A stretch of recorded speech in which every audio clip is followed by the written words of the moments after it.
I would like to introduce a bill to repeal the Contempt of Court Ordinance 2003-5 of 2003, the Contempt Court Repeal Bill 2024, sir. Ji, salient feature ये तो वही है जो पहले आपने बात की। सर ये नहीं, कंटेम्प्ट ऑफ कोर्ट सर वो होता है, हमारे सारे ऑनरेबल जजेस हैं, हम एहतराम करते हैं, हम इसमें वजाहत नहीं की गई। आप कंटेम्प्ट ऑफ कोर्ट उस पे भी लगा लेते हैं, अगर किसी ने कोर्ट के जज के खिलाफ बात कर दी, खड़ा नहीं हुआ। आपने देखा होगा आपके कितने prime minister sir contempt of court में चले गए, दो तीन प्राइम मिनिस्टर आपके कंटेम्प्ट ऑफ कोर्ट में चले गए। ये हाल है, यानी इस इंस्टीट्यूशन का जो आप कह रहे हैं कि सर कि इसका एहतराम किया जाता है, यहाँ का एहतराम नहीं किया जाता और यहाँ के ऐवान का वजीर आजम को छुट्टी कर दिया जाता है। सर हमारे ऑनरेबल जजेस के लिए एहतराम बहुत है, लेकिन पिछले अदवार में ऐसे हुआ है कि कंटेम्प्ट ऑफ कोर्ट पे MNAs मिनिस्टर्स उनको वो किया गया है। इसमें कानून, ये कंटेम्प्ट ऑफ कोर्ट सर ये ह्यूमन राइट्स की वायलेशन भी है।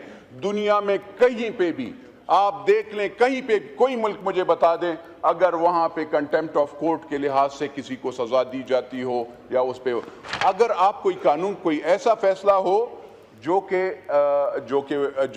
जिस पे वो ना माने कानून के तहत हो तो सही है, लेकिन आप किसी भी बंदे को आप खड़े क्यों हुए, आपने टीवी पे बात क्यों की, आपने मेरी राय पे क्यों मुझे क्रिटिसाइज किया, आपको कंटेम्प्ट ऑफ कोर्ट लगता है और आप छुट्टी पढ़ दें। सेनेटर्स, MNAs, MPAs सब लोगों को सर ऐसे होते हैं, और ब्यूरोक्रेसी में भी अफसरान को उनसे जबरदस्ती काम इस कंटेम्प्ट ऑफ कोर्ट के लिहाज से किया जाता है। सर ऑनरेबल स्पीकर, मैं चाहता हूं कि इसको रिपील करके या इसमें आप ऐसे अमेंडमेंट लाएं कि इसको एक तरीके से वो करे ताकि किसी को ज्यादा।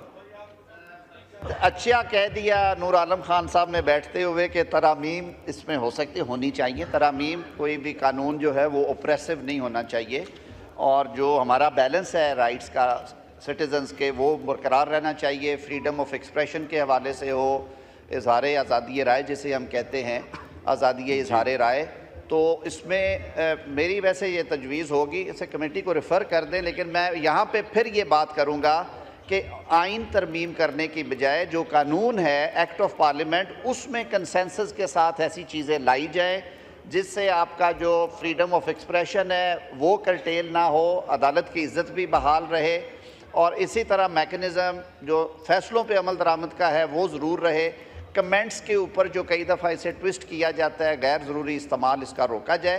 तो फ़िलहाल इसे कमेटी को रेफ़र करें, but I am of the view and we are of the view government के पॉइंट ऑफ व्यू से कि ये कॉन्स्टिट्यूशनल की बजाय एक्ट ऑफ पार्लियामेंट में ज़्यादा बेहतर रहेगा। जनाब स्पीकर, आओ मैं एक रिक्वेस्ट करूँगा, ये बिल आपकी इसकी इजाज़त ना दें। कंटेम्प्ट ऑफ कोर्ट जो है वो आर्टिकल 204 में जुडिशरी के पास ये पावर इख्तियार होना चाहिए कि अपने ऑर्डर को वो इम्प्लीमेंट करे through a force of law. अगर अदलिया के पास ये इख्तियार नहीं है कि अपने ऑर्डर को इम्प्लीमेंट करे तो कहाँ रिजॉल्व करेंगे। और ये सिर्फ कंटेम्प्ट ऑफ कोर्ट ये नहीं है कि जज आपको कहता मैं गुस्सा हुआ हूँ तो लेके आ जाते हैं, लोगों के फेवर में जजमेंटें आ जाती हैं। इसमें सिविल कंटेम्प्ट में, इसमें क्रिमिनल कंटेम्प्ट है, इसमें पर्सनल कंटेम्प्ट है, जज के को कुछ कहना। तो इसका जो बिल है ये अमेंडमेंट नहीं चाह रहा नूर आलम खान साहब, इसने प्रैक्टिस की हो तो इनको वो पता हो। अदालत में अगर आप जाते हैं आर्टिकल 204 तो फिर भी आप अमेंड नहीं कर रहे, फिर तो अदलिया के पास एक इनॉर्मस किस्म का पावर आ जाएगा। किसी के पास कोई इख्तियार नहीं होगा कि जज मुझे सजा दे दे तो मैं उसके खिलाफ कहाँ जाऊँ, कैसे पे अपील जाऊँ। ये भी सुप्रीम कोर्ट का कहना था कि आर्टिकल 8 यही प्रोवाइड करता है कि लॉज इस्लामी हो, और उनमें ये प्रोवाइड था कि एक right of appeal Islami right है। तो ये बिल्कुल ही रिपील मांग रहा है।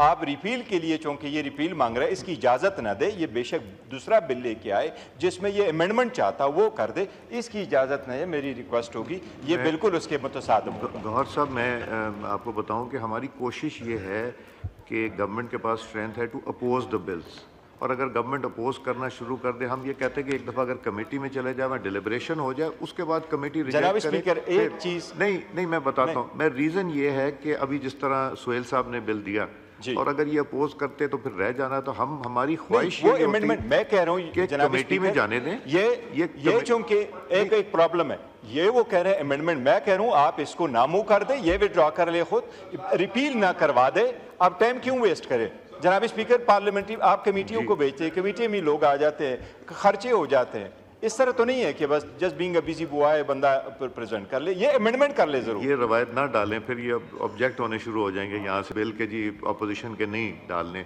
तो ये रवायत नहीं जनाब स्पीकर देखें, वो मैं आपको अगर बताऊंगा, इंडिया में सिंस 1952 अंटिल नाउ सिर्फ 14 प्राइवेट मेंबर बिल पास हुए। To pass a bill it's not an easy task. नहीं, मगर यहाँ हम इनकरेज करते हैं कि प्राइवेट, वो नहीं, जरूरी वो नहीं कि एक्सपर्ट है, गवर्नमेंट, उसका मैं अभी बताऊंगा, एक और बिल आ रहा है, मैं उसमें आपसे इजाजत जरूरी नहीं कि मांगूंगा, गवर्नमेंट आपको मैं बताऊंगा, ये ना मूव कर ले, रिपील ना करे, रिपील पे टाइम वेस्ट होगा, वहाँ डिस्कस हो पब्लिश जाएगा, होगा, सब कुछ होगा, ये अमेंडमेंट का बिल मूव कर दे, जी बात आप अमेंडमेंट का बिल मूव कर जी दे, तशरीफ रखें नूर आलम साहब।